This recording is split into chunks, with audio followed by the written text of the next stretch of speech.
Hello mga kabagets, good afternoon po. Ako nga pala po si Mark Louie. Ililibot ko nga pala po kayo dito sa lugar namin sa Antipolo. Alam nyo ba guys, nakikita nyo yung bundok na yan? Ayan po yung minahan. Maganda po siya guys. At may nakatira po diyang mga tao at mga bako guys. Tapos, dito po sa lugar namin, ang dami po naming alaga, tsaka mga manok, aso, tsaka po ibo. May alaga din po pala kami ditong bibe. Halik na po kayo. Ito po guys, ay yung mga bibi oh. Ayun po sila guys, yung mga bibi po namin.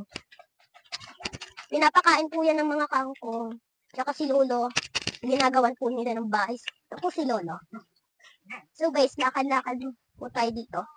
So guys, may alagi din pala akong ibon. So guys, sunod kayo sa akin, papakita ko sa inyo. Ito nga po pala yung ibon. Ang pangalan po niya ay Poo. Ayan po yung ibon. Kumakain po siya ng malunggay, alasiris. Tsaka yung, sunflower. So guys, may tindahan po pala kami dito. Sunod po kayo sa akin.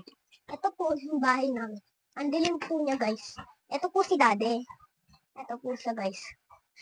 Ito po yung tindahan namin guys. May loaded, may seafood, tsaka iba't ibang ano po yan. Siya nga po pala, ito nga po yung mga alaga kong isda. Mga 12 po siya, 12 pieces. Ayan po. Nililinisan po yan yung tubig. Ito po yung pagkain nila guys. Ganyan po.